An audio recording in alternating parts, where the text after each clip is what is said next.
तो मां आहियां अमर अली जोयो। अॼु जे प्रोग्राम हफ़्तेवार लाइव मीटअप सां गॾु। अॼु जो प्रोग्राम थोरो स्पेशल प्रोग्राम आहे।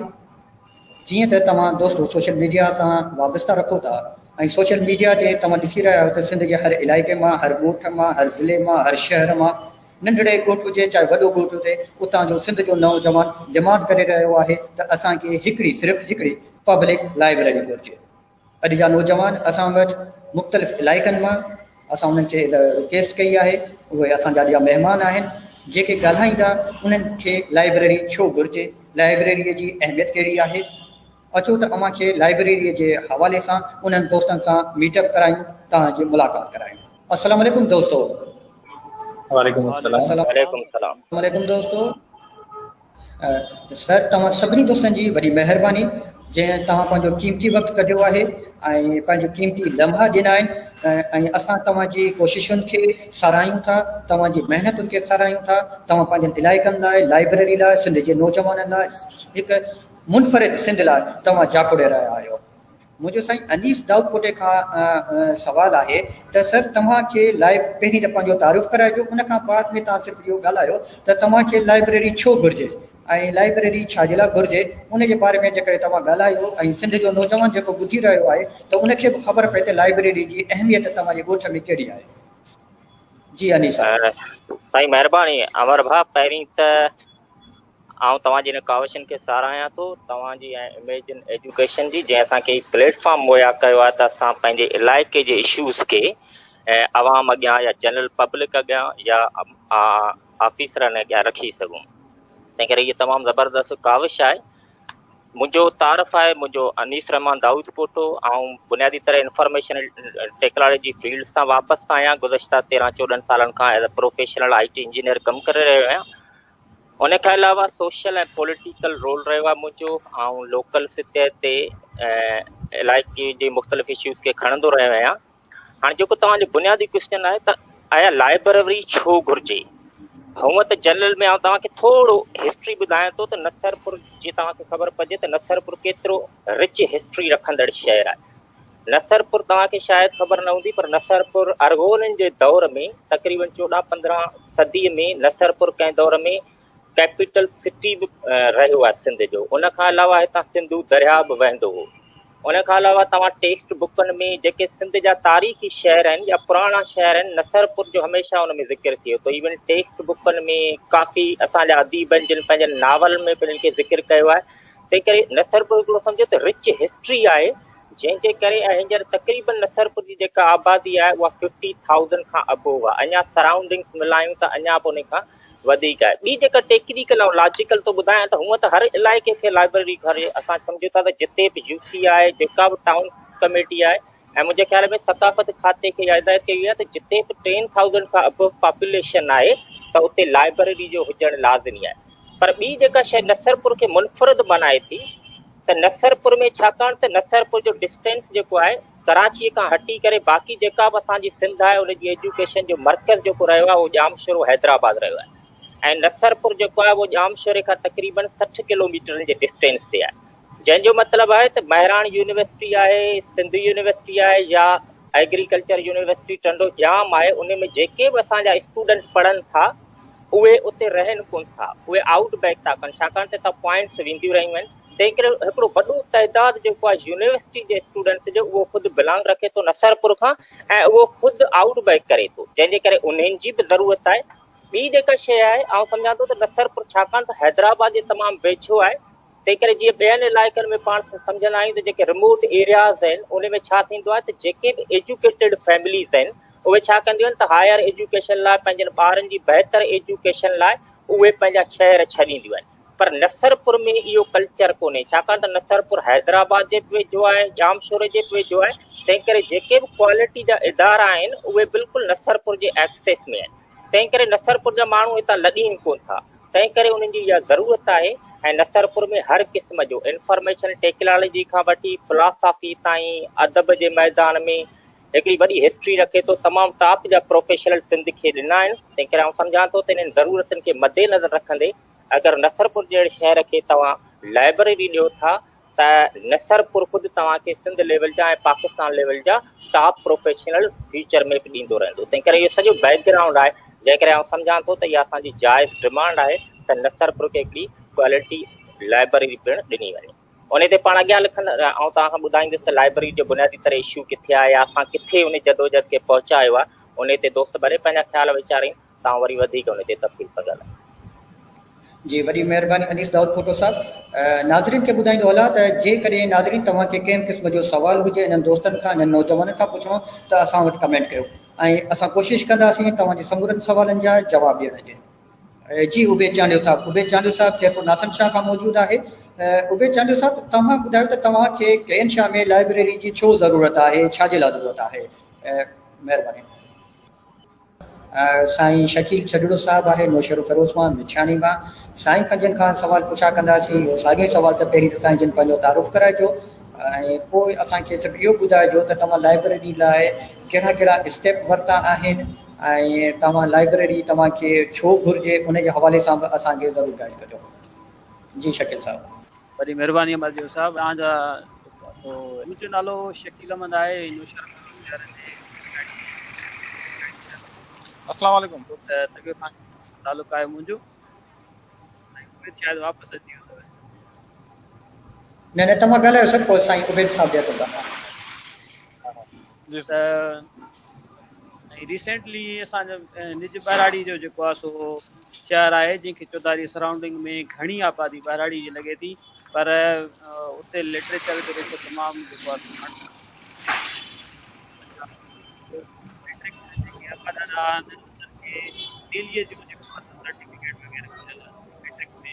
शकील साहब मादरस सां माइक थोरो साम्हूं कजो, फ्रंट ते कजो। जी जी हाणे अचे थो? जी हा बिल्कुलु हाणे सही आहे।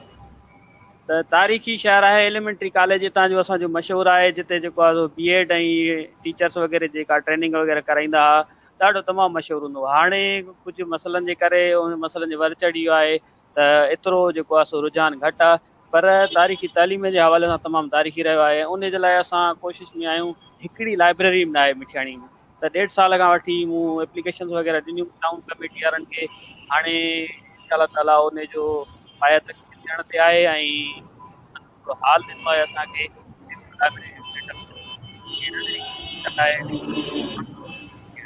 ये दोस्त खे वार ॾियूं त पोइ तफ़सील ते ॻाल्हायूं था। जी जी वॾी महिरबानी। जी उबेद भाउ, तव्हां खां साॻियो सवाल हिकु दफ़ो ॿीहर त तव्हां पहिरीं पंहिंजो तारुफ़ कराइजो ऐं तव्हांखे केन शाह में लाइब्रेरी छो घुरिजे ऐं छाजे लाइ घुरिजे। मुंहिंजे ख़्याल में केन शाह मां यकीनन दोस्त ॻाल्हाए पियो, हुते बिजली जा बि इशू हूंदा, नेटवर्क जा बि इशू हूंदा। सो दोस्त असां सां हिकु दफ़ो ॿीहर राब्तो डिस्कनेक्ट करे वियो आहे। ऐं असां वटि आहे सजाद अहमद घुरगड़ी साहब हैदराबाद मां। साईं जिन ॾे हलूं था त साईं तव्हां यकीनन हिकिड़ा असांजा मयानाज़ कंपेयर बि रहिया आहियो, हर नौजवान तव्हांखे सम्झे बि थो, सुञाणे बि थो। साईं तव्हां जेकॾहिं ॿुधाईंदो त लाइब्रेरी पाण खे हिन सिंध जे हर इलाइक़े में हर ॻोठ में छो खपे ऐं उन लाइ जेके नौजवान जेके कमु करे रहिया आहिनि छा उहे राइट पाथ ते आहिनि या उन्हनि खे कहिड़ी क़िस्म जा कमु वधीक बहितर करणु घुरिजे। जी सजाद अहमद घुरगड़ी साहब। बड़ी महिरबानी साईं। पहिरीं त आऊं हिन बैच सां शुरूआत कंदुसि त दर्सगाहनि सां दिलि मुंहिंजी कुतुबखाना किताबनि में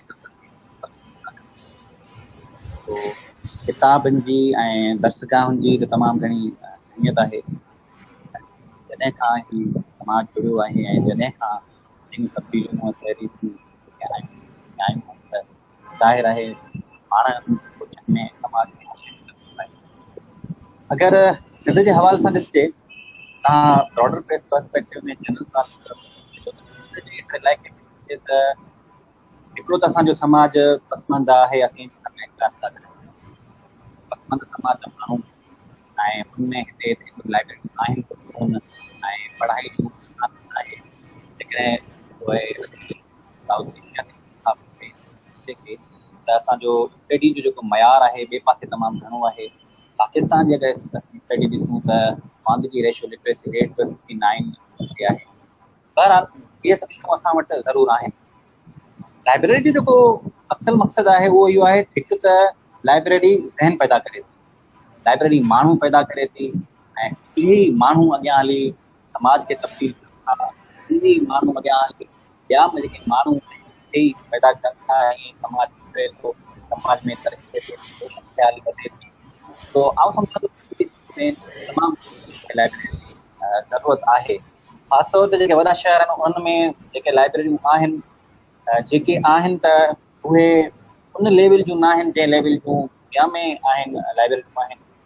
या खणी चइजे त असांजे जेके ॿिया सूबा आहिनि, पंजाब में तव्हां लाइब्रेरी ॾिसो हू बि वेल महिनत थियल आहिनि। हिन वक़्तु तव्हां ॾिसंदा त हर नौजवान तक़रीबन पूरी सिंध मां, हाणे त पूरी सिंध मां आवाज़ खणणु शुरू थियो आहे त असांखे लाइब्रेरी छाकाणि त हिन वक़्तु जो नौजवान हाणे सम्झे त असांखे कहिड़ी तरह वञणु घुरिजे, दुनिया कहिड़ी तरफ़ वई आहे, असीं किथे बीठा आहियूं छा ऐं असांजी तरक़ी छा में आहे।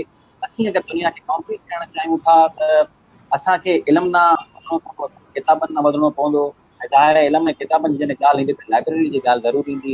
ऐं इहे कुतुब खाना ई आहिनि जिते दुनियाउनि जो इल्मु अचे थो ऐं पूरी दुनिया ते जेके किताब रखिया वञनि था ऐं उते माण्हू सम्झे थो, पढ़े थो, तनक़ीदी शऊर माण्हू में वधे थो। इहो ई सबबु आहे जो हिन वक़्तु मां आवाज़ शुरू थियो आहे त लाइब्रेरी खणणु घुरजनि। ऐं सम्झां थो त हिन वक़्तु जी जेका ज़रूरत आहे उहा लाइब्रेरी आहिनि। हिन वक़्तु असांखे पढ़ाई खपे, असांखे किताब खपनि, असांजे नौजवाननि खे जेके वॾा बि आहिनि उन्हनि सभिनि खे हाणे लाइब्रेरियुनि ॾांहुं रुखणु घुरिजे। ऐं नौजवान कनि था, तव्हां ॿियूं जेके लाइब्रेरियूं वॾियूं सिंधियूं जेके लाइब्रेरियूं ॾिसंदा त भरियूं थियूं आहिनि, या जिते जिते लाइब्रेरियूं आहिनि उते बि ज़रूरत आहे वधीक लाइब्रेरियूं ठाहिण जी, पर जिते कोन्हे आहिनि ई कोन उते त शदीद ज़रूरत आहे लाइब्रेरी ठाहिण जी। वरी उहे अॻियां ईंदा।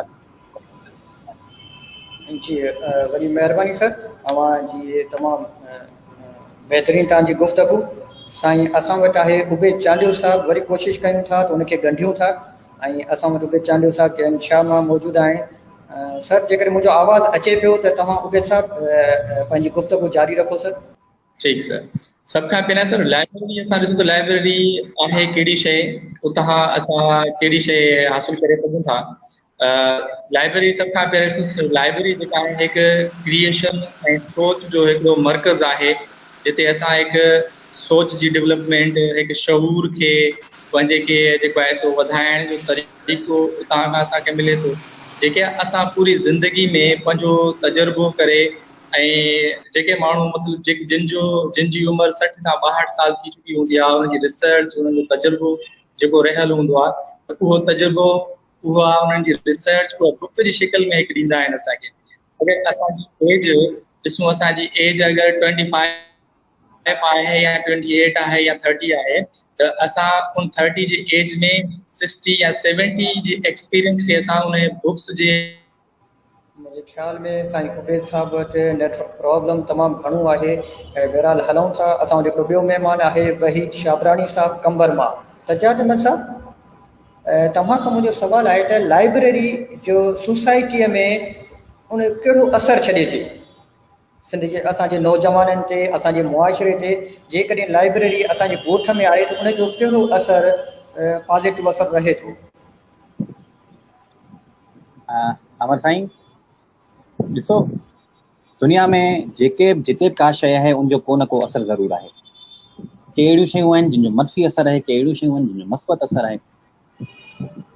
जेका लाइब्रेरी आहे इन में हिकिड़ी ॻाल्हि वॾी त किताब रखजनि था, यानी किताबनि जो ख़ज़ानो आहे, किताबनि जो घर चइजे, दर्सगाह चइबो आहे, किताबनि जो घर चइजे, किताबनि जो ख़ज़ानो जेको चइजे उहो लाइब्रेरी में रखियो वेंदो आहे। सॉरी। सो जेके बि नौजवान आहिनि या माण्हू जेके बि आहिनि उहे अचनि था त लाइब्रेरी में को न को ज़रूरु किताब पढ़ंदा। ज़ाहिर जंहिं कम लाइ जेका शइ आहे माण्हू ठाहींदा।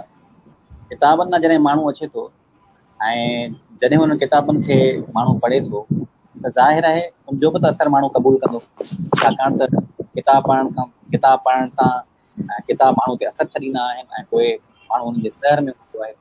किताब असरु छॾी थो, ज़ाहिर आहे माण्हू जो रिएक्शन बि उहो हूंदो, कम बि उहे हूंदा, अमल बि उहे हूंदा। ऐं इहा ॻाल्हि त तय आहे त जेसि ताईं तव्हांजो शाइदो आहे मुतालो न आहे त तव्हां में तनक़ीदी शऊर न हूंदो ऐं तव्हां शयुनि खे उन ब्रॉडर पर्सपेक्टिव में सम्झी न सघंदा। इन लाइ तव्हांखे मुतालो खपे ऐं मुतालो जेतिरो वसी हूंदो ओतिरो तव्हां समाज खे बहितर ऐं सुठे अंदाज़ सां हिकिड़ो मुशाहिदो खपे ऐं ॿियो मुतालो खपे। मुशाहिदो जेका असीं शयूं ॾिसूं था ॿाहिरि असांजे समाज में नज़र अचनि, जेको आहे मुताले सां वरी उहा शइ माना पकी थिए थी। जेकॾहिं उहा शइ ईअं आहे त छो आहे, जेके सवाल थींदा आहिनि, जेके शुरू में फ़लसफ़ी सवाल कया हुया मुख़्तलिफ़ शयुनि ते, काइनात छा आहे, ख़ुदा छा आहे, तसवुर छा आहे, ऐं मां जेको आहे मादियत छा आहे, हुन फ़लसफ़े में सवाल हुआ। हिन वक़्तु असीं जॾहिं नौजवान या को माण्हू किताब पढ़े थो, हुनजे ज़हन में बि ही सवाल कनि था ऐं हू शयुनि खे मुख़्तलिफ़ एंगल सां ॾिसण जी कोशिशि करे थो, मुख़्तलिफ़ एंगल सां सम्झण जी कोशिशि करे थो। जेकॾहिं हू शयुनि खे सुठे अंदाज़ सां सम्झंदो, ज़ाहिर आहे त हू सुठो हिकिड़ो माशरे में कमु करे सघंदो ऐं मस्बत जेके कमु चइजनि, जेके सोसाइटी खे समाज खे खुकल आहिनि, जंहिंमें समाज जी मुकमिल तौर ते भलाई आहे, त माण्हू इहा हिकिड़ी माना अहमियत आहे लाइब्रेरी खे, समाज खे माण्हू बदिलाइण में लाइब्रेरी वॾो किरदारु अथव। इहा अहम ॻाल्हि ॾिसो, के बि माण्हू आहिनि या का बि क़ौम आहे या को बि मुआशिरो आहे, उहो तरक़ी कंदो आहे त माण्हू जेके आहिनि रिसर्च कंदा आहिनि, हू थींदा आहिनि ऐं लाइब्रेरियूं जेके आहिनि उन्हनि में माण्हू रिसर्च करण ईंदा आहिनि, मकाला मिलंदा, मुख़्तलिफ़ पुराणा जेके रिसर्च पेपर पिया हूंदा उहे माण्हुनि खे मिलंदा।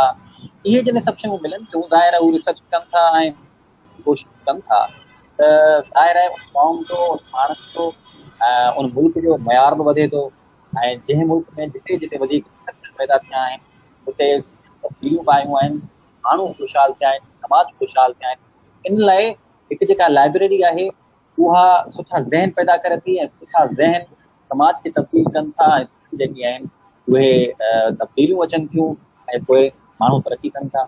इन लाइ आउं सम्झां थो त लाइब्रेरी पूरे समाज खे तब्दील कंदी आहे।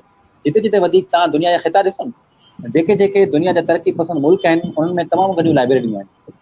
सिर्फ़ु अगरि ॻाल्हि कजे अमेरिका जी, जेके पब्लिक लाइब्रेरियूं अमेरिका जूं आहिनि उन में 6 करोड़ 40 लख खां वधीक किताब पिया आहिनि पिया। ईअं चाइना में अगरि लाइब्रेरियूं ॾिसजनि त चाइना में 55,000 खां वधीक लाइब्रेरियूं आहिनि। ॿियूं न त असांजे भारत में, असीं जेको आहे वेझो असांजो पाड़ेसरी मुल्क आहे भारत, हुन में ॾिसूं त इंडिया में 32,000 लाइब्रेरियूं आहिनि, जापान में ईअं 2200 लाइब्रेरियूं आहिनि, पर पाकिस्तान जी असीं ॻाल्हि था करियूं सिर्फ़ु 640 लाइब्रेरियूं रजिस्टर असांखे। हाणे तव्हां इहा खे ॾिसूं ऐं पंहिंजो पाण खे ॾिसूं ऐं अगरि पाकिस्तान में सिंध खे ॾिसे त आउं सम्झां थो त 50 खां 60 लाइब्रेरियूं पब्लिक हूंदियूं जिते जेको आहे उहे ठहियल न लाइब्रेरियूं वॾियूं ठहियल हूंदियूं, बिल्डिंग्स ठहियल हूंदियूं, या किथे किथे त अहिड़ा आहिनि जो माल जा वड़ा ठहिया पिया ऐं वॾेरनि जा जेके माण्हू आहिनि उहे धोता कुता वेठा आहिनि या सिर्फ़ु जेके माण्हू आहिनि उहे पघारूं खणनि था, लाइब्रेरियूं फ़ाल न आहिनि। बाक़ी जेके वॾियूं लाइब्रेरियूं में एतिरी शइ वेहण जी गची न आहे, त ज़ाहिर आहे उहो असांजो समाज में जो तेन आहे असांखे शदीद हिन वक़्तु लाइब्रेरी जी ज़रूरत आहे। ऐं जेको आवाज़ दिल तौर ते सिंध में उथियो आहे इहो ज़ाहिर आहे हिकिड़ा सुठा नतीजा ॾींदो ऐं हाणे त बहितर अंदाज़ सां कमु बि थींदो। अॼोकी तव्हां रिपोर्ट ॾिठो जेका जंग में आई आहे त सिंध सरकार 24 करोड़ रुपया सिंध में 21 लाइब्रेरियुनि लाइ हिन जेको आहे रखिया आहिनि।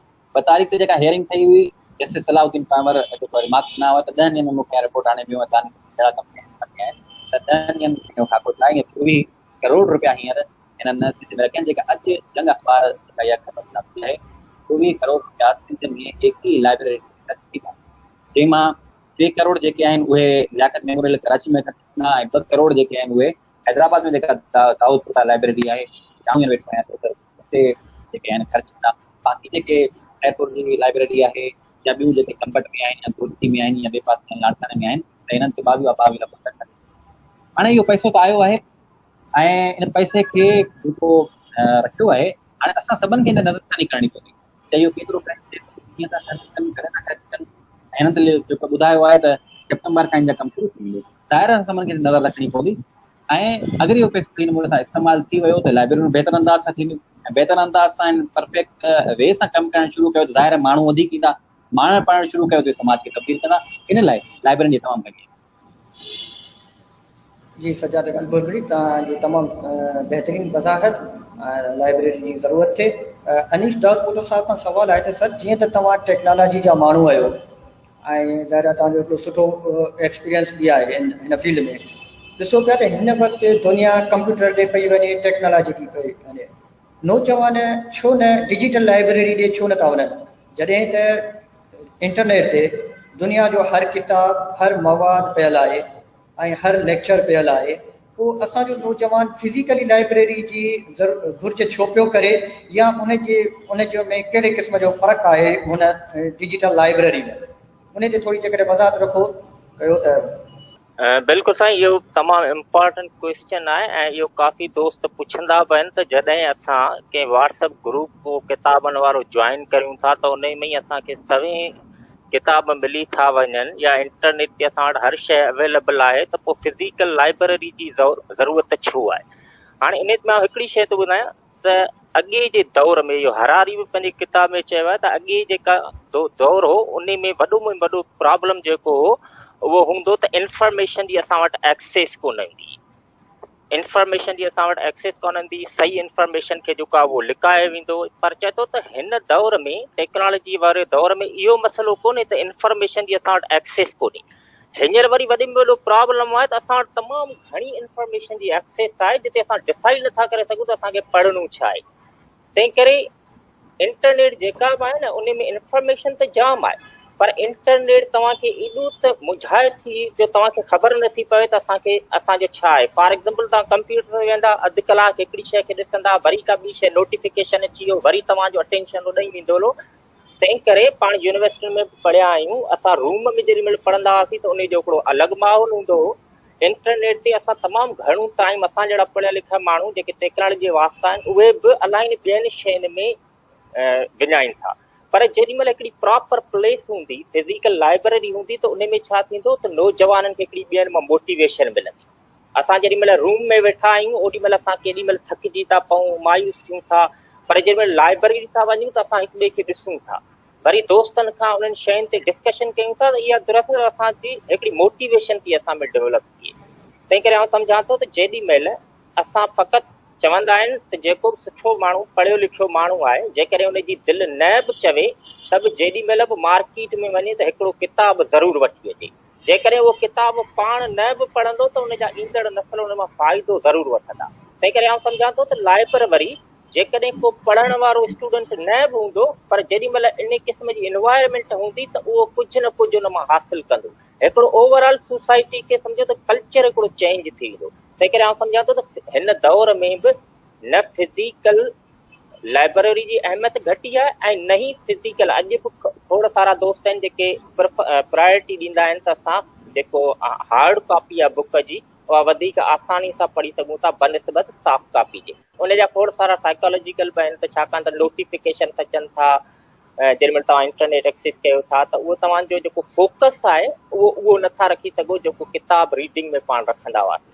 तंहिं करे हिन दौर में मूं ऑब्ज़र्व कयो आहे पर्सनली त अॻे दोस्तनि जा जेके असांजे दौर खां अॻु जी जेका जनरेशन हुई उन जा कंहिं बि नज़रे जे बाबति, कंहिं बि शइ जे बाबति जेके हूंदा हुआ ख़्याल तमामु पुख़्ता हूंदा हुआ।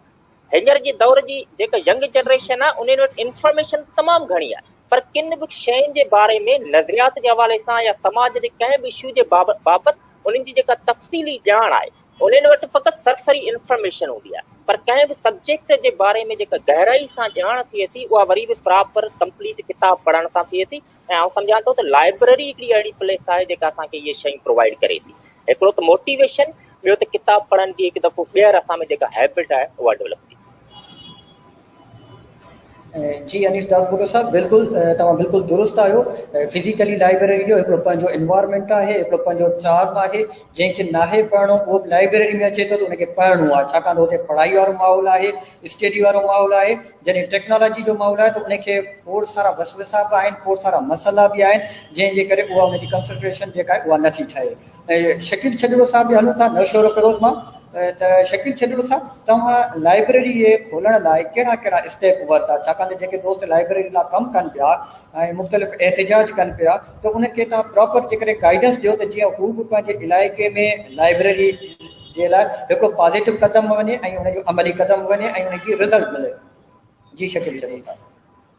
वॾी महिरबानी साईं। इन तव्हांजे सवाल जो जवाबु ॾियण खां पहिरियां मां साईं अनीस दाऊद कोटरे जी ॻाल्हि सां सहमत थी करे उनजी ॻाल्हि में हिकिड़ी एडिशनल पॉइंट कंदुसि त ताज़ो ई अॼु BBC ते अमेरिकन अकेडमी ऑफ पीडियाट्रिक्स जी रिपोर्ट आई आहे त ऑनलाइन जेका असां स्टडी करायूं था ॿारनि खे त त उहा इलाही इरिटेशन जो सबबु बणिजे थी। ऐं जेको आहे न ॿारनि खे मथे में सूरु या हुनजी नज़र ते असरु, घणो टाइम स्क्रीन ते विहणु हुनजी सिहत जे लाइ माना एतिरो जेको आहे सो फ़ाइदेमंद न आहे जेतिरो फिज़िकली असां जेको आहे सो उनखे बुक रीडिंग वग़ैरह कयूं था। त इहा असांजी अनी साहब जे पॉइंट खे कंटिन्यू कंदे इहा पॉइंट आहे। हुनजी इहा ताज़ो ई रिपोर्ट आहे अमेरिकन अकेडमी ऑफ पीडियाट्रिक्स जी। बाक़ी इहो आहे त लाइब्रेरी जे हवाले सां ॻाल्हि कयूं था, असांखे हिकु त इदारा ओन नथा कनि। पहिरीं ॻाल्हि असांखे उन्हनि जे तरफ़ मुतवजह थियणु घुरिजे त बाबा हाणे जेकॾहिं असां वटि मुखियाणी थोरो माइक वेझे करियो सर, माइक वेझे करियो सर। 13 खां पोइ हुनखे जेको आहे सो 2013 वारे इलेक्शन खां पोइ हुनखे टाउन जे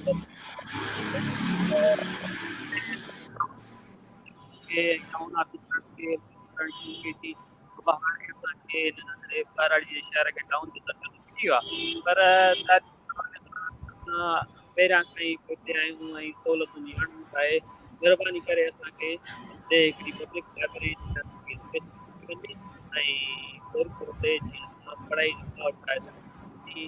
ॻाल्हि इहा आहे त जेकॾहिं लाइब्रेरी जे शहर में आहे न, उहो हिकिड़ो प्लेटफॉर्म आहे जंहिं जॻह ते तव्हां ॿारनि जे कैरियर करे सघो था। तव्हां उनखे किताबु पढ़ायो या इम्तिहान जी तयारी करायो या वरी उन्हनि खे हिकु लेवल ताईं या यूनिवर्सिटी लेवल ताईं तव्हां पार्टिसिपेट करे सघो।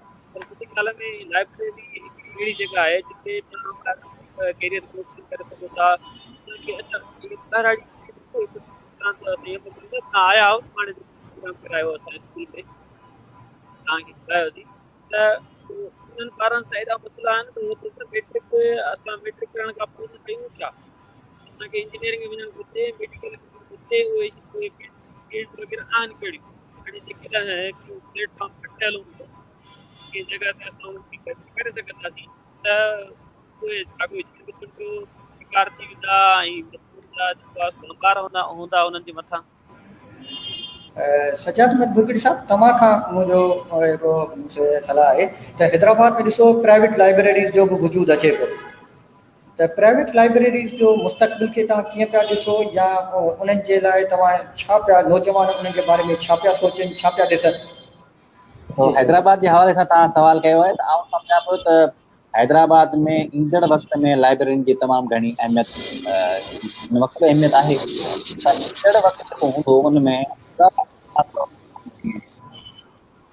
हिकु त पब्लिक लाइब्रेरियूं वटि जेके हैदराबाद में हैदराबाद में जेके लाइब्रेरियूं में हैदराबाद में ख़ासि तौर ते जेके प्राइवेट लाइब्रेरियुनि जो रुझान वधियो आहे, इहा हिकिड़ी ॾाढी अहम ऐं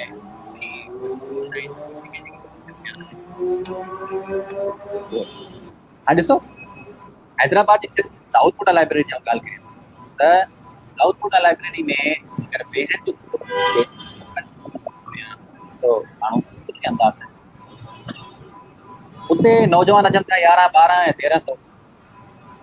ईअं ई अगरि जी लाइब्रेरी ॾिसजे त उन में पढ़ण लाइ उनखे मिले या उते आहिनि जंहिं जेके लॻे थो वॾा हिकिड़ा हॉल आहिनि, सेपरेट शयूं थियल हुजनि,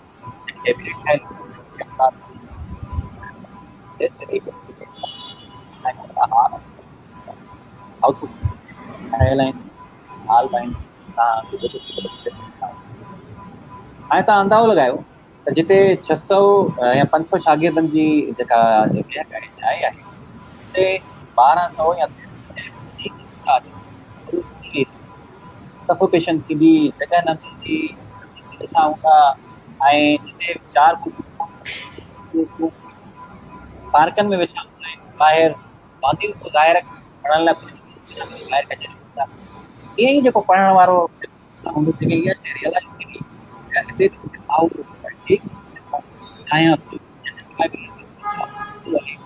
उहो हिते न आहे त मां केॾांहुं वञा, उहो रुख कंदो आहे पब्लिक जेको प्राइवेट लाइब्रेरीज़। हिन वक़्तु जेके हैदराबाद में प्राइवेट लाइब्रेरीज़ आहिनि जेतिरे क़दुरु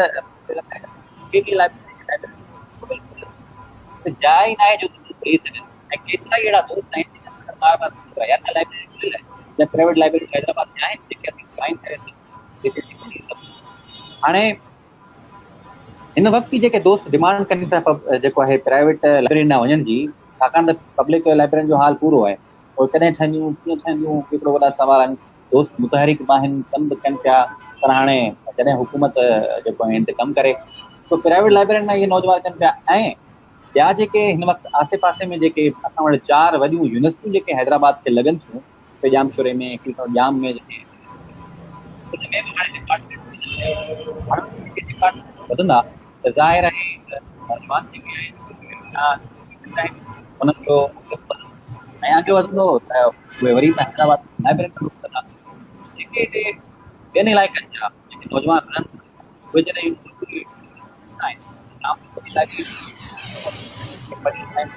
कलाक आराम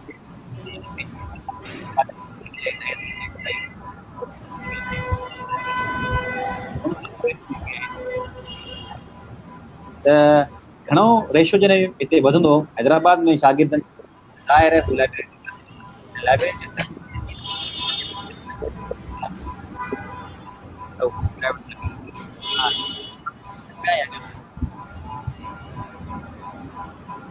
जी सजाद अहमद गुरबीर साहब, तमामु बहितरीन तव्हांजी वज़ाहत वग़ैरह प्राइवेट लाइब्रेरी जे हवाले सां। सर यकीनन असांजी जेको हैदराबाद अलामा दाऊद लाइब्रेरी आहे उन में सुबुह जे टाइम ते जेको नज़ारो हूंदो आहे शायदि उहो ॾिसण वटां हूंदो आहे, जॾहिं शागिर्द भॼनि था ऐं पंहिंजी कुर्सी बुक कराइण लाइ त हज़ारनि में शागिर्द भॼनि था। केॾीमहिल ईअं लॻंदो आहे त ॼण को अहिड़ो को वाक़ियो थियो हुजे जंहिंमें वाक़िए खां माण्हू जीअं माना कंहिं घर खां कंहिं प्लाज़ा मां ॿाहिरि निकिरंदो आहे त शायदि उहो कंहिं क़िस्म जो मंज़र हूंदो आहे। यकीनन असांजो शागिर्द सिंधियो शागिर्द जेको आहे उहो पढ़े थो, लिखे थो, सम्झे थो ऐं उहो तमामु घणो ॾाहो आहे। ऐं उहो जी सर, मां तव्हांजी जेको तव्हां हींअर ॻाल्हि कई त लाइब्रेरी में जेको दोस्त हुजनि था, यकीन ॼाणो असीं त अञा बि जेको हींअर त कोरोना जे करे बंदि आहिनि लाइब्रेरियूं, पर असीं जॾहिं वेंदा हुआसीं त लाइब्रेरी खुले थी 9 बजे ऐं जेका उहा लाइन ठहे थी 7:30 बजे खां लाइन ठहिणु शुरू थी वेंदी आहे। यानी 7:45 बजे थी वेंदा हुआसीं या को दोस्त ईंदो ॾिसंदो हो त अॻु में उहे माना अॻु में ई लाइन हिकु ठही पई हूंदी। ॿिया नौजवान जेके आहिनि वेंदा आहिनि, पोइ लाइब्रेरी खुले थी त जेके सीट वारा दोस्त लाइन ठाहे वेंदा आहिनि, बाक़ी जेके ॿिया आहिनि उहे वरी ॿाहिरि जॻह चुकाई करण लाइ ड्रेस बि लॻाईंदा आहिनि। सोशल मीडिया ते वायरल हिन मां इहा ख़ुशी जी ॻाल्हि आहे त दोस्तनि खे या नौजवान केॾो उत्साह आहे पढ़ाई ॾियण जो, जीअं असांखे प्लेस मिली सघे ऐं असीं पढ़ी सघूं या न थिए। इहा ख़ुशाईंदा ॻाल्हि आहे। इन शइ खे ॾिसी जेके तहरुक कंदड़ दोस्त आहिनि तहरुक में अची सघनि था उहे अचनि, ऐं जेके दोस्त कमु कनि पिया वेल गुड कमु कनि। बाक़ी रही ॻाल्हि हुकूमतनि जी, त हुकूमतनि खे घुरिजे त हैदराबाद में वधीक लाइब्रेरियूं ठाहिनि। इहा वक़्त जी ज़रूरत आहे ऐं अॻे वक़्त जी शदीद ज़रूरत आहे। जी वॾी महिरबानी सजाद अहमद गुरबीर साहब। जी शकील छजूर साहब, पंहिंजी ॻाल्हि तव्हां कंटिन्यू कजो, तव्हां पंहिंजी ॻाल्हि अध में रुकिजी वई किन सबबनि जे करे। जी शकील साहब।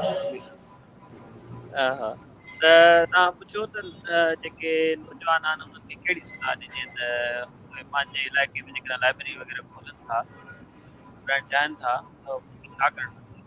बेसिकली नंढड़े जेको आहे सो शहर में रही करे कयो आहे, पोइ उहो एतिरो वॾो कोन कयो आहे कमु, पर हिकिड़ो कमु कयो आहे त मूं गवर्नमेंट जे जेके स्टेक होल्डर्स आहिनि असांजे शहर जा, असांजे टाउन जा, उहो उन्हनि ते एक्सेस वरिती आहे।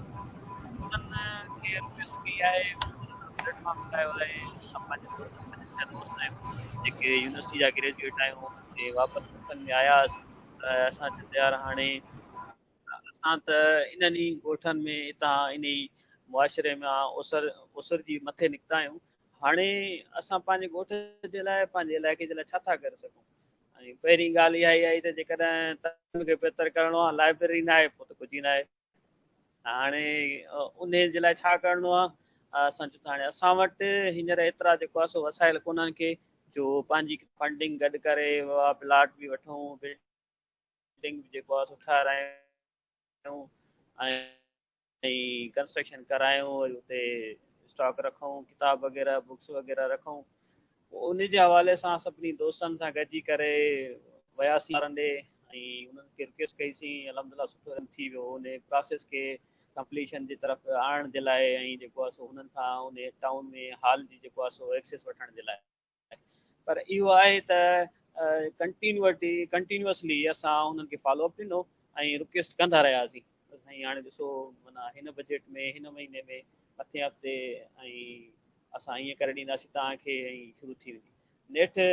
मतिलबु ॻाल्हि जो इहो आहे त असांजी जेका महिनत आहे उहा रायगान कान वई ऐं असां उन मां हथ कोन कढिया, कंटिन्यूअसली उन्हनि खे पुश कंदा रहियासीं। चवण जो मक़सदु इहो आहे त जेकॾहिं तव्हां पंहिंजे इलाइक़नि में करणु चाहियो था लाइब्रेरी जो या कुझु बि, त इहे गवर्नमेंट जा इदारा आहिनि न, इहे थोरा सुतल आहिनि, सुतल आहिनि। इन्हनि खे जाॻाइण जे लाइ कंटिन्यूअसली उन्हनि खे पुश करणो पवंदो।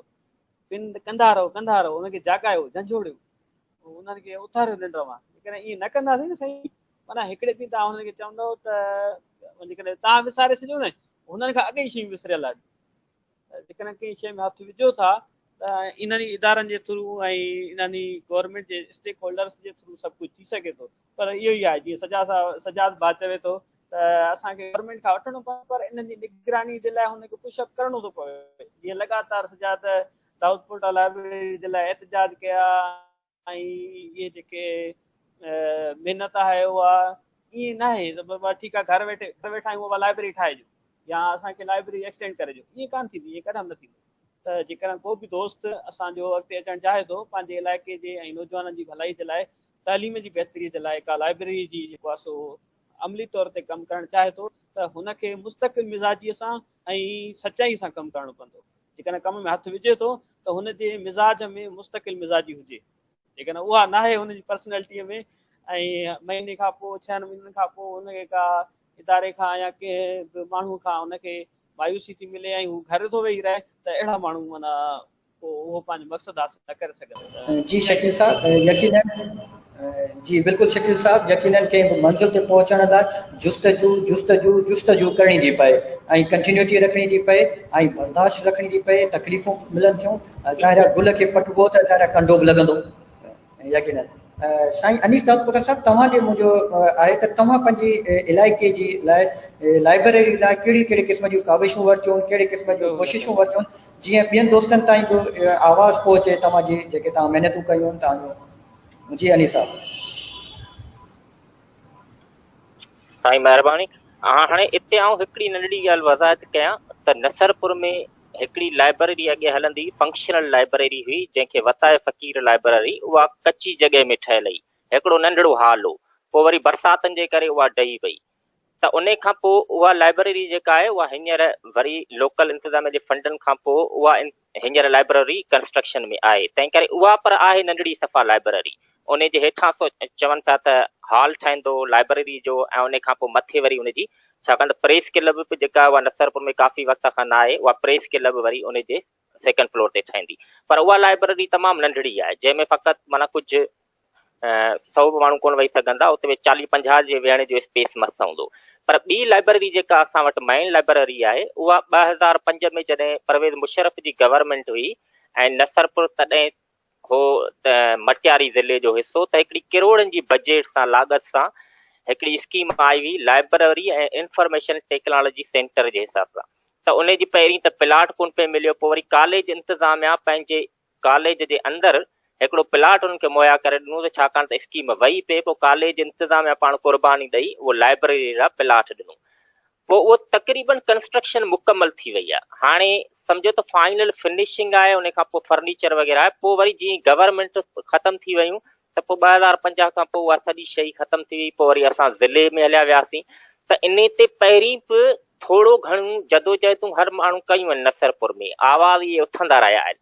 पर हींअर जेको जस्टिस सलाहुद्दीन पंवर जो जेको फ़ैसिलो आयो आहे स्पेसिफिक लाइब्रेरी जे हवाले खां पोइ जीअं सॼी सिंध में हिकिड़ी मुहिम जुड़ी आहे, हिकिड़ी मूवमेंट जुड़ी आहे, उन खां पोइ नसरपुर में हिकिड़ी तंज़ीम आहे Nasarpur महिराण youth education foundation.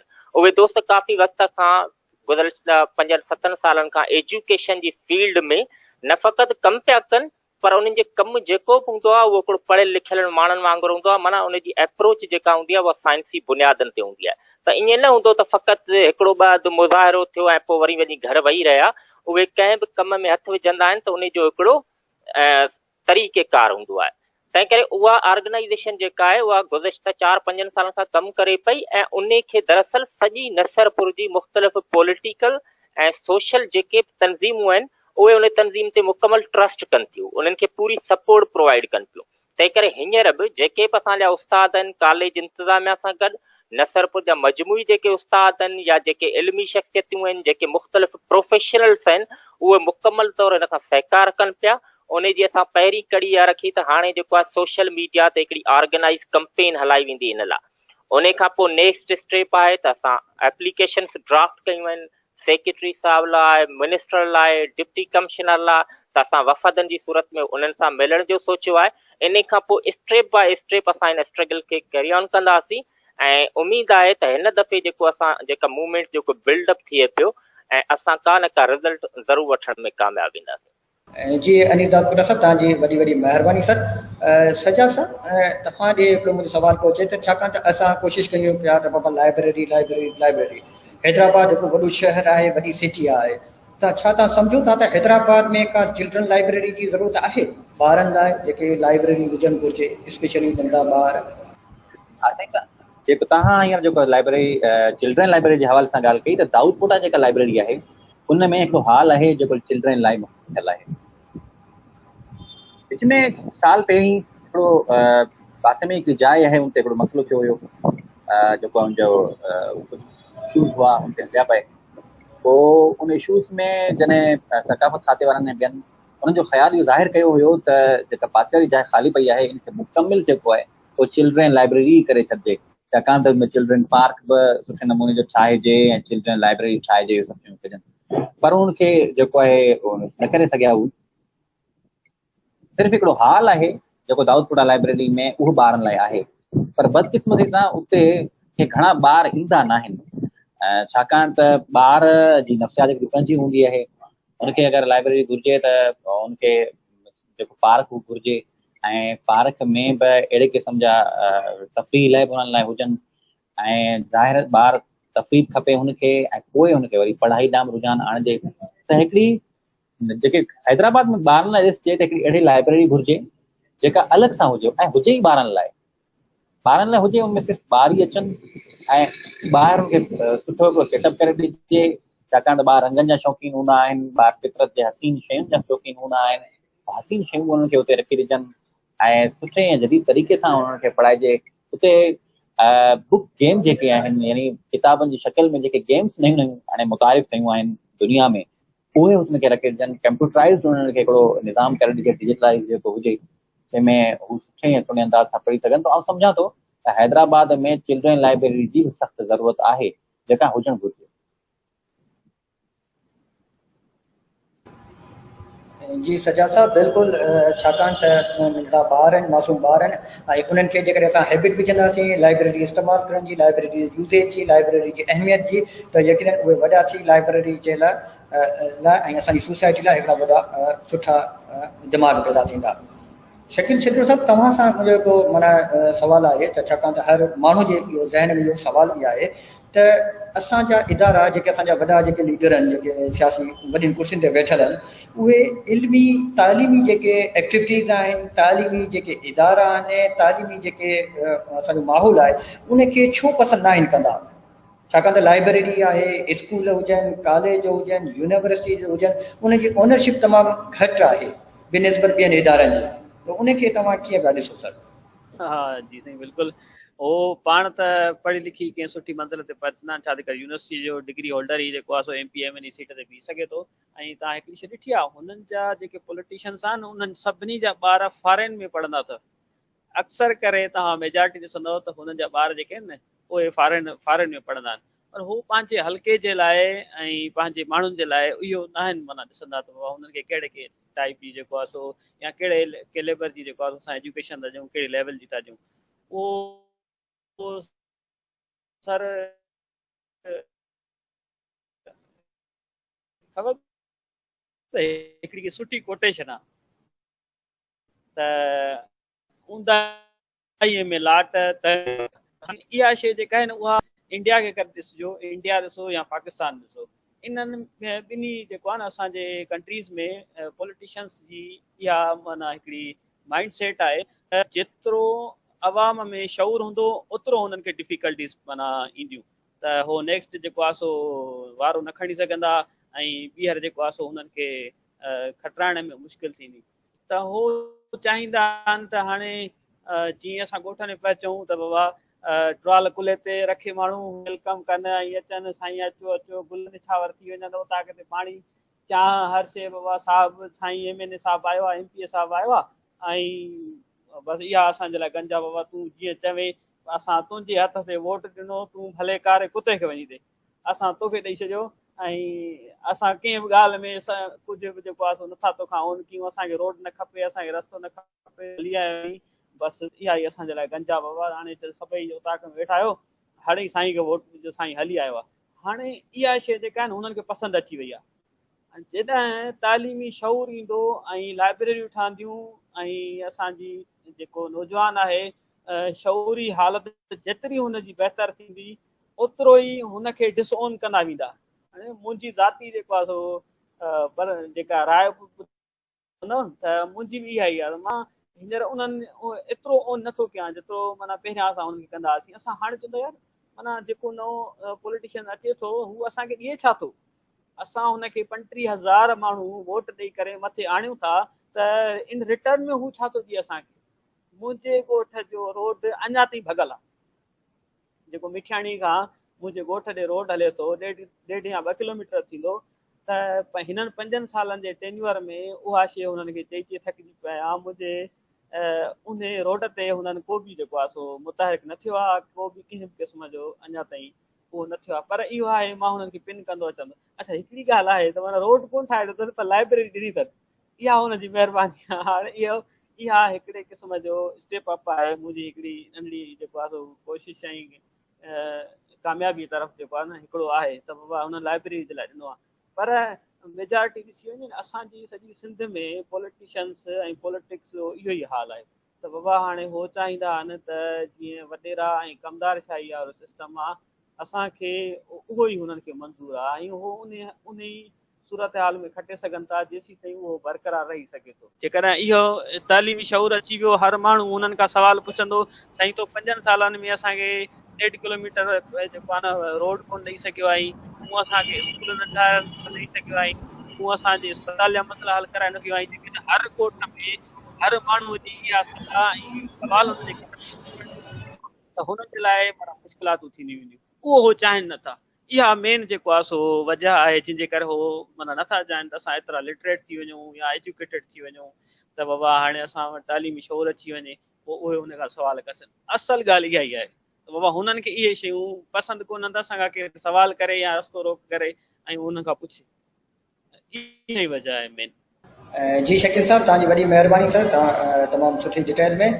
Sir मुंहिंजो अनीस साहब तव्हां खां हिकिड़ो सवालु आहे त दुनिया में जेके लाइब्रेरीज़ आहिनि उहे 24 कलाक खुलियल आहिनि ऐं वेल इक्विप्ड आहिनि वेल अपडेटेड आहिनि ऐं वेल उन में तमामु सुठी किताब अपडेटेड आहिनि पर बदकिस्मतीअ सां जेके असां वटि लाइब्रेरीज़ मौजूदु आहिनि जेके कमु कनि पियूं उन्हनि वटि हिकु त टाइमिंग आहे रखियलु ॿियो त उहे वेल अपडेटेड बि कोन्हनि के उनजे ते जेकर तव्हां नज़र विझो त उनजो छा असां वटि अहिड़े क़िस्म जो मुआशिरो अहिड़े क़िस्म जो माहौल जुड़ी सघे थो जेका 24 आवर्स लाइब्रेरी सर्विस हुजे घटि में घटि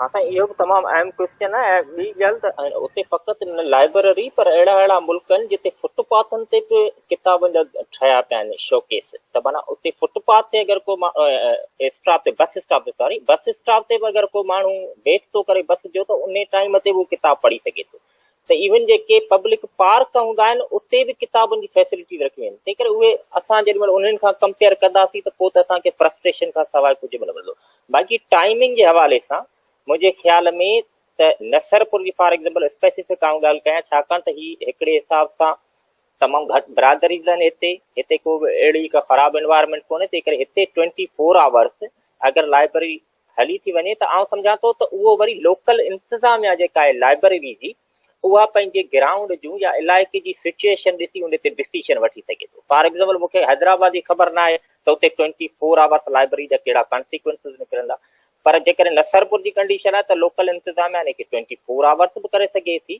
ऐं जेकॾहिं को बि अहिड़ो इवेंट नथी थिए त हुनखे लॉन्ग टर्म ताईं छिके सघे थी पर जे सम्झे थी त न यार 12 बजे खां पोइ ही इशूज़ थी सघनि था फॉर एग्ज़ाम्पल नियाणियुनि लाइ जेको आहे उहो स्पेसिफिक टाइम हुजे 10 बजे ताईं वरी मेल लाइ जेका आहे उहा राति जो हुजे त छाकाणि त हिते असां वटि जेका आहे लाइब्रेरी कहिड़ी बि मिली वञे पर असांखे ख़बर आहे त लाइब्रेरी जेका हुन में एयर कंडीशन त वरी बि कोन मिलंदी। असां वटि जेका गर्मी जी कंडीशन आहे 45 डिग्री, त इन इन्वायरमेंट में असांखे मिलंदी राति जेका आहे उहा बनस्बत ॾींहं जे हिते वधीक थधी रहे थी, तंहिं करे राति जो पढ़ण जो वधीक माहौल हूंदो आहे। हींअर पाण बि जेके महिल घर में पढ़ंदा आहियूं त पाण कोशिशि कंदा आहियूं त राति जेॾी महिल हवा थिए त राति जो माड़ी जेका मथे वञी छित ते वियूं ऐं उते थधि हवा में किताब पढ़ूं। तंहिं करे मुंहिंजे ख़्याल में त असांजी जेका जोग्राफी जी लोकेशन आहे उन में बि सूट करे थो त लाइब्रेरी जेके आहिनि राति जो खुलियल हुजनि। वरी बि आउं चवंदुसि त इहो डिपेंड करे थो उनजी लोकल इंतिज़ाम खे त उहा इन शइ खे कीअं थी ॾिसे। जी अनीस भाउ, सचात अहमद साहब, जीअं त सिंध जे हर ज़िले में हर वॾे शहर में असां वटि कॉलेज मौजूदु आहिनि, स्कूल मौजूदु आहिनि ऐं उन्हनि जूं लाइब्रेरीज़ बि मौजूदु आहिनि। किथे लाइब्रेरी सिर्फ़ु कागज़नि में आहे, किथे अमली लाइब्रेरी बि आहे। पर उहे लाइब्रेरी जेके आहिनि स्कूल टाइम या कॉलेज टाइम लाइ आहिनि, छा उतां जो नौजवान इहो उन्हनि ताईं अप्रोच नथो करे सघे त बाबा इहा लाइब्रेरी सुबुह जो त ठीकु आहे स्कूल कॉलेज लाइ हुजे, इन इहे लाइब्रेरी जी हिकिड़ी सेकेंड शिफ्ट ॾिनी वञे जेका असांजी सोसाइटी लाइ, असांजे ॻोठ लाइ, असांजे इलाइक़े लाइ हुजे, त छा अहिड़े क़िस्म जो कमु थी सघे थो? साईं, हिन सवाल जवाब खां पहिरीं जेको साईं अनीस साहब सवाल कयो हो हैदराबाद जे हवाले सां ऐं जोग्राफिकल लोकेशन ते, छा 24 कलाक लाइब्रेरी खुली सघे थी हैदराबाद में या न, छा उनजा कॉन्सिक्वेंस कंदा, उनखे पहिरीं जवाबु ॾींदुसि पोइ तव्हांजे जेको जवाबु ॾींदुसि। अने साईं, जॾहिं असां हैदराबाद जो दाऊदपुरा लाइब्रेरी जेको असां इशू खयो हुयो उनमें असां 13 पॉइंट एजेंडा ठाही हुई ऐं 13 पॉइंट एजेंडा में असांजो हिकिड़ो नुक़्तो इहो बि हुयो त दाऊदपुरा लाइब्रेरी जी टाइमिंग वधाई ऐं उनमें असां ॾिठो त शायदि 24 कलाक असांजी ॻाल्हि ही न बि मञनि, पर घटि में घटि असांखे 2-4 कलाक वधीक ॾेई छॾनि त बि CSS PCS या जेके इंस्टीट्यूट्स जा जेके नौजवान आहिनि उहे वेही सघनि था। जेकॾहिं असां इहे एतिरो बि नथा करे सघनि त घटि में घटि 2 या 3 अहिड़ा हाल खोले छॾनि जंहिंमें जेके ॿिया नौजवान वञणु चाहिनि त ठीकु आहे, बाक़ी जेके वधीक वेहणु चाहिनि त उहे वेही सघनि ऐं पढ़ी सघनि। पर उहा जेका असांजी पॉइंट हुई उहा बर वक़्तु न मञी वई हुई, पर जॾहिं CSS जा एग्ज़ाम वेझा आया हुया त उन्हनि में हुननि असांखे इहा फैसिलिटी ॾिनी हुई त 2 कलाक असीं वधीक वेही सघूं। दाऊदपुरा लाइब्रेरी सुबुह जो 9 खां राति जो 9 ताईं खुलियल हूंदी आहे ऐं पोइ हिननि असांखे 2 कलाक ॾिना हुया ऐं उनमें असीं वेठा हुआसीं। असां हुन में इहो ॾिठो त 11 बजे जेका लाइब्रेरी बंदि थी थी उन वक़्तु बि जेको पटेवारी हूंदो आहे उहो हूंदो त उहो दरवाज़ो नॉक कंदो आहे 11 थी विया आहिनि हाणे त घर वञो। त तव्हां हिन मां अंदाज़ो लॻाए सघो था त केतिरा नौजवान चाहिनि था या जेको आहे इहो 24 कलाक लाइब्रेरियूं खुलियल हुजनि।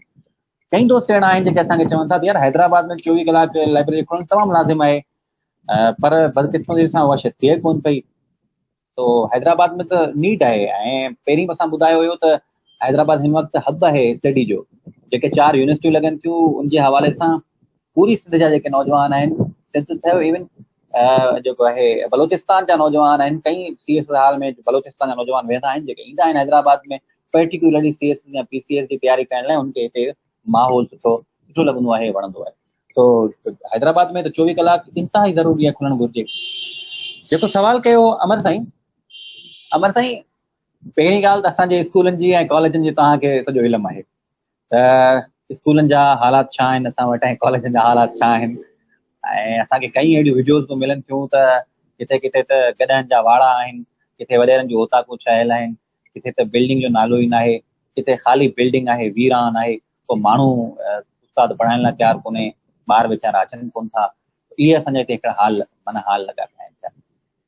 बाक़ी जेके जिते जिते लाइब्रेरियूं आहिनि जेके कॉलेज हलनि था या स्कूल हलनि था उनमें लाइब्रेरियुनि जो रखियल आहे, कागज़नि में रखियल आहे। जिते लाइब्रेरियूं आहिनि आउं सम्झां थो कॉलेज या जो स्कूल जी जेके लाइब्रेरियूं आहिनि उहे उन लेवल जूं न आहिनि जंहिं लेवल जो असांखे घुरिजनि। जिते जिते लाइब्रेरियूं आहिनि हिकु त उनमें माना लाइब्रेरियूं आउं सम्झंदो कोन्हे, जेकॾहिं आहे त सिर्फ़ु पघार खणे थो, अचे ई कोन थो, स्कूल जे टाइम ई कोन थो अचे, शाम जे टाइम ते ॿी ॻाल्हि आहे। हा, अहिड़ो वर्क फोर्स जोड़े सघिजे थो, अहिड़ो तहरुक जोड़े सघिजे थो, अहिड़ी तहरीक हलाए सघिजे थी जंहिं तहरीक ज़रिए असां इहा डिमांड करे सघूं था त बाबा ही लाइब्रेरी सिर्फ़ु स्कूल टाइमिंग न आहे, या त जेको आहे ॿी शिफ्ट लाइ बि आहे, तव्हां ॿी शिफ्ट लाइ रखी छॾियो। वधीक न त तव्हां घटि में घटि शाम जो 6, 7, 8 ताईं खोले सघो था। तो इहा डिमांड बिल्कुलु करे सघिजे थी। पर अञा असां जेके नौजवान आहिनि या जेके माण्हू आहिनि उन लेवल जा अञा सुजाग न आहिनि जो इन शइ जी डिमांड करे सघनि। हा, अलबत्ता तव्हांजी हीअ जेका लाइव सेशन हलियो आहे इन खां पोइ शायदि किथे किथे नौजवान ॻाल्हि जो सोचनि ऐं इन खां पोइ तहरुक में अचनि ऐं तहरीक सुठे नमूने सां सुठे अंदाज़ सां हली सघे थी। छाकाणि त तहरीक हलाइण लाइ तव्हांखे उन लेवल जा माण्हू खपनि, हिकिड़ी तंज़ीम साज़ी खपे, हिकु मुहिम साज़ी घुरिजे, इंतज़ामकारी हुजे। त तव्हां तंज़ीम तॾहिं ठाहींदा जॾहिं तव्हांजा हम ख़्याल माण्हू तव्हां सां जुड़ियल हूंदा। जॾहिं हम ख़्याल माण्हू तव्हां सां जुड़ियल हूंदा तव्हां कमु आसानी सां करे वेंदा। जीअं असां अनिल साहब ॻाल्हि कई मेहराण फाउंडेशन जी, जेका उते एजुकेशन ते कमु करे पई, मुंहिंजे ख़्याल में हुन लाइब्रेरी ते कमु शुरू कयो आहे। ऐं सम्झा थो त के नौजवान मूंसां राब्तो कयो हुयो त जेको हैदराबाद में नसरपुर में लाइब्रेरी ठाहिनि पिया ऐं उन हवाले सां जेको आहे किताब हुजनि, सभु शयूं हुजनि।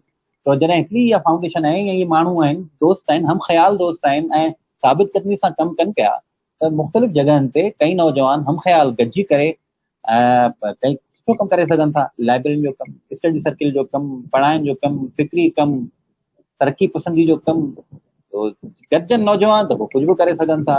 बाक़ी तव्हां जेका डिमांड कई ज़ाहिर आहे ऐं उनखे सेकेंड कंदुसि ऐं लाज़िम आहे ऐं सुठी डिमांड आहे ऐं जाइज़ डिमांड आहे। जी सचादेवन बुरगुल साहब बिल्कुलु हिकिड़ी अहिड़ी तहरीक हलाए सघिजे थी। यकीनन प्रीवियस जेकॾहिं असां ॾिसूं त प्रीवियस गवर्नमेंट में बि अहिड़े क़िस्म जा second shifted school old age माण्हुनि लाइ हलिया आहिनि ऐं उहे तमामु सुठे नमूने सां बि हलिया आहिनि। यकीनन असांजो हिकिड़ो लाइब्रेरी जो हिकिड़ो माहौल आहे, उहो तालीमी माहौल आहे, उहो जुड़ी सघे थो। शकील छेजड़ो साहब, तव्हां खां हिकिड़ो मुंहिंजी हिकिड़ी आख़िरी सुवालु आहे ऐं पोइ प्रोग्राम खे एंड कंदासीं छाकाणि त पंहिंजो टाइम पूरो थो थिए।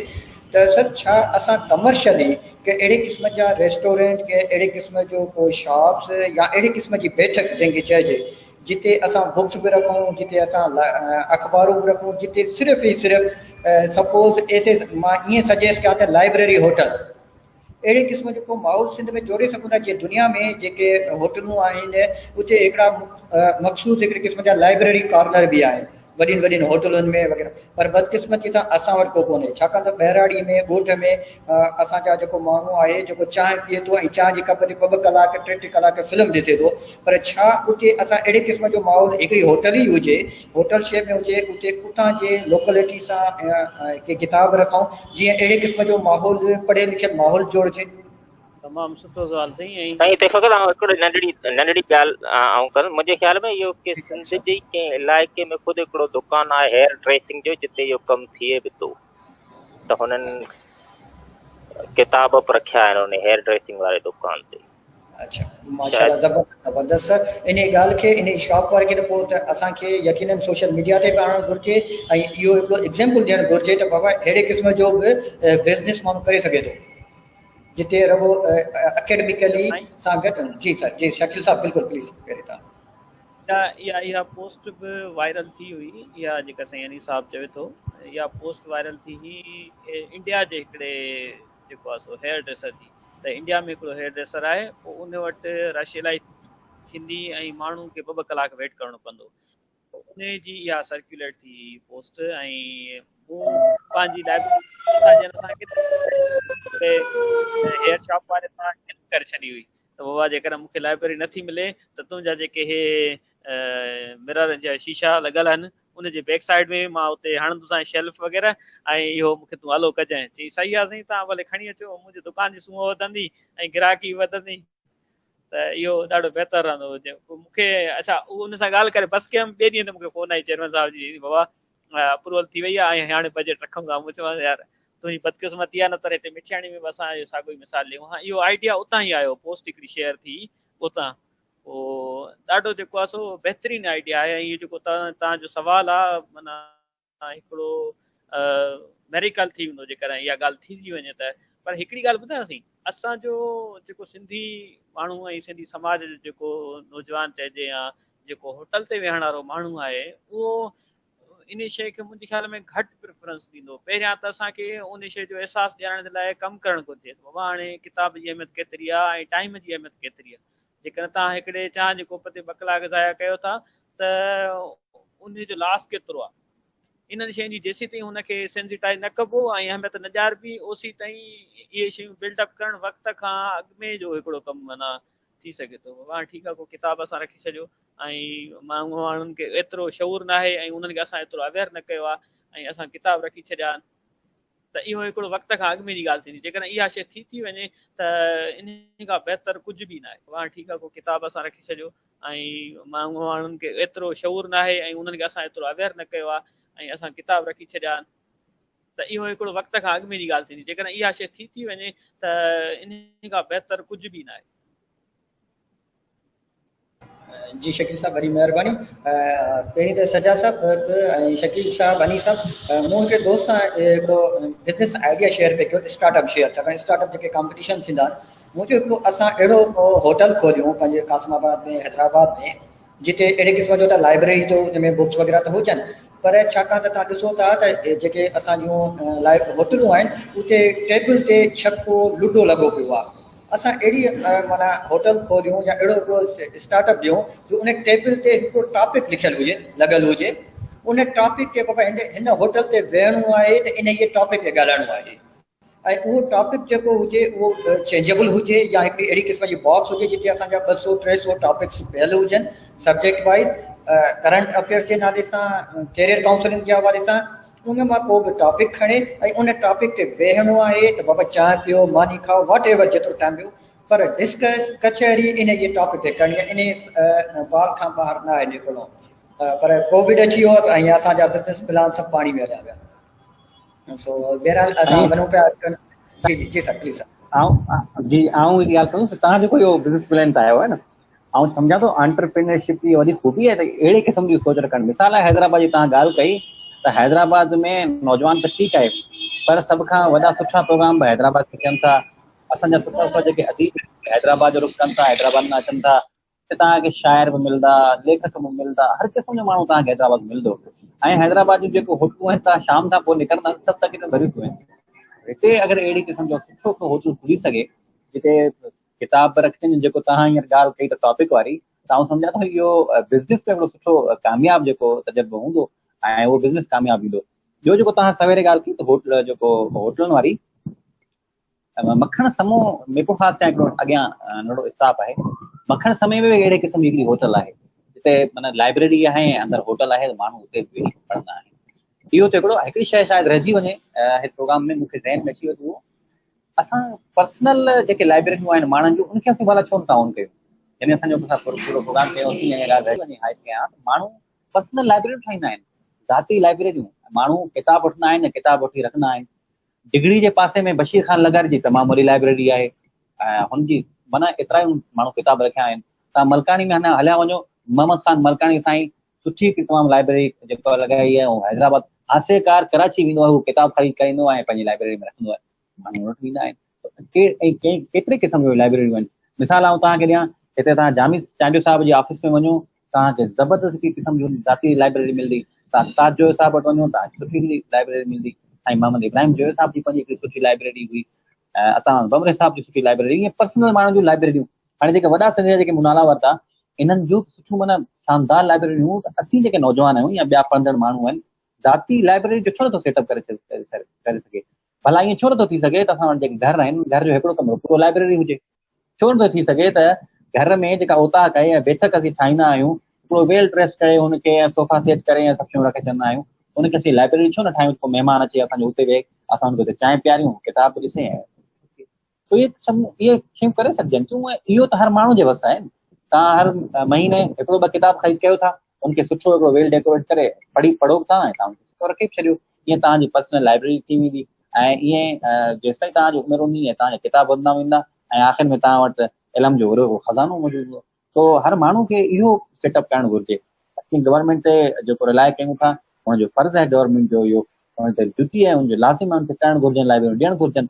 हर इलाइक़े में ॾियणु घुरिजनि हर जॻह ते हर स्टाफ खे ॾियणु घुरिजनि पर हू नथा ॾियनि या असांजो एतिरो फोर्स कोन्हे एतिरो असीं प्रेशर नथा बिल्डअप करे सघूं जो इहो कमु करे सघनि त घटि में घटि असीं पंहिंजी ज़ाती लाइब्रेरी ठाहे सघूं सजा साहब बिल्कुल यकीनन खोड़ सारी शख्सियतूं सिंध में आहिनि जिन जी असांखे ख़बर बि न आहे त उन जूं पंहिंजूं पर्सनल लाइब्रेरीज़ आहिनि ऐं यकीनन उन्हनि जे लाइ बि असां हिकिड़ो प्रोग्राम कंदासीं छाकाणि त हिन वक़्तु जेको सोशल मीडिया ते अहम इशू पियो हलियो त असां सोचियो छो न हिकिड़ो असां पंहिंजे नौजवाननि खे गॾिजी करे हिकिड़ो जॉइंट में प्रोग्राम कजे पर अलॻि इंडिविजुअली बि प्रोग्राम कंदासीं इंशाअल्लाह ताला जेकॾहिं ज़िंदगी रही त हाणे प्रोग्राम जी एंडिंग ते वञूं पिया त शकील छजूर साहब आख़िर में तव्हां हिन प्रोग्राम जे तरफ़ां प्रोग्राम जा हिन प्लेटफॉर्म तां तव्हां सिंध जे नौजवाननि खे कहिड़ो मैसेज ॾियणु चाहियो था या पंहिंजे इलाइक़े जे माण्हुनि खे जेके तव्हांखे ॿुधनि पिया या जेके तव्हांखे ॿुधंदा?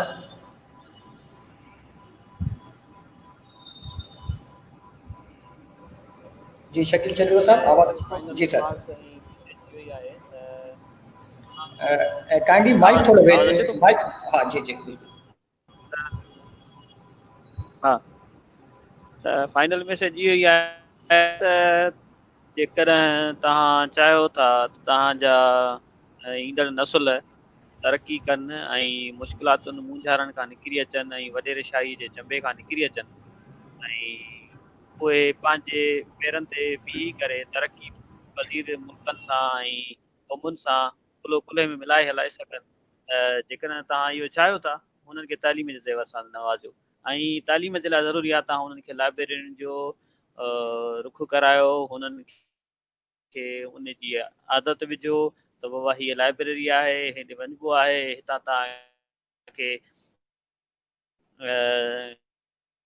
घणो कुझु सिखण जे लाइ मिलंदो घणो कुझु पढ़ण जे लाइ मिलंदो ऐं मां त चवां थो लाइब्रेरी ईअं न आहे त हिकिड़ो बसि बिल्डिंग ठहियल आहे छत आहे पर इहा हिकिड़ी त अहिड़ी शइ आहे जीअं करे सम्झो लाइब्रेरी जो दरवाज़ो खोलियो था तव्हां सदियुनि जे कंहिं दौर में पेर रखो था जिते ॾाढा इंसान पंहिंजी ज़िंदगी गुज़ारे विया आहिनि ऐं पंहिंजा तजुर्बा उन्हनि किताबनि में लिखी विया आहिनि समाए विया आहिनि ऐं जिन खे उन्हनि जे अज़ीम तजुर्बनि खे ऐं मक़सदनि खे पढ़ण जे लाइ असांखे सेकंड बि कोन था लॻनि त लाइब्रेरी उहा जॻह आहे जिते असां उन्हनि अज़ीम ॾाहनि ऐं तजुर्बेकार माण्हुनि जा ख़्याल ऐं हुन जा जेके मक़सद आहे कीअं हासिलु कया हुननि खे कहिड़ियूं मुश्किलातूं आयूं कीअं अचीव थिया ऐं जीअं क़ौमुनि जी जेको आहे सो तबाही ऐं तरक़ी कहिड़े हिसाब सां थिए थी इहे सभु आहियां जेकॾहिं तव्हां परेशान आहियो त लाइब्रेरी हलिया वञो जेकॾहिं तव्हां ख़ुशि आहियो त लाइब्रेरी हलिया वञो जेकॾहिं तव्हांखे को सुवाल को ज़हन में मुंझारो थिए थो लाइब्रेरी हलिया वञो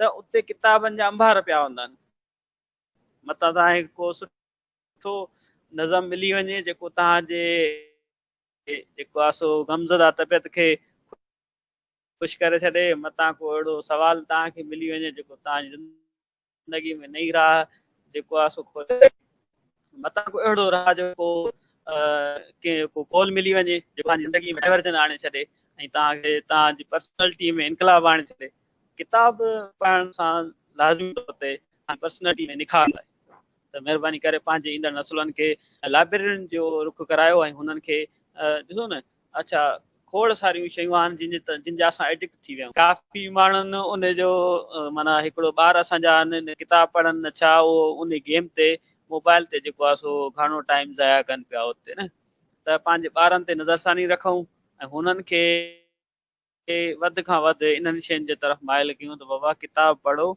ऐं शौरी जेका असांजी ज़हनी कैफ़ियत आहे उहा इन सां ई तरक़ी कंदी महिरबानी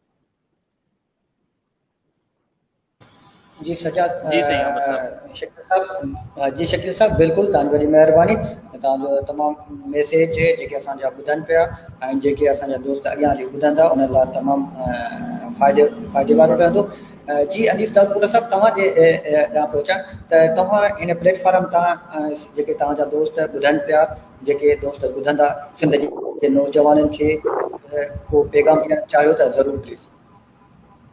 जी साईं मुंहिंजो सिर्फ़ु इहो ई पैगाम आहे त अगरि को बि पढ़ियल लिखियल माण्हू अगरि तसवर करे सघे थो पैराडाइज़ जो त उहा यकीनन लाइब्रेरी आहे ऐं लाइब्रेरी इहा न आहे त उनजी फर्नीचर या उनजी बिल्डिंग पर बुनियादी तरह लाइब्रेरी जो जेको अहम कंपोनेंट आहे उहो वरी बि किताब ई आहे तंहिं करे जंहिं तोड़े की दौरु तमामु ॾुखियो आहे रोज़गार जे हवाले सां बि ॾुखियो आहे पंहिंजा पेर खोड़ण जे हवाले सां बि ॾुखियो आहे पर उनजे बावजूद बि हिन दौर जा पंहिंजा चैलेंजिस बि आहिनि त हिन दौर में ख़ुदि टैलेंटेड माण्हुनि जूं ऐं पढ़ियल लिखियल माण्हुनि खे हिकिड़ी तमामु घणियूं अपॉर्चुनिटीज़ बि मिलियल थियूं तंहिं करे वक़्ती तौरु अगरि तव्हां कामयाबी हासिल करणु चाहियो था त पोइ त जुगाड़ ते कमु हली वञे थो, पर अगरि पंहिंजी सॉलिड पोज़ीशन था ठाहिणु चाहियो कंहिं बि फील्ड में त पोइ तव्हांखे तफ़सील सां किताब पढ़णा पवंदा।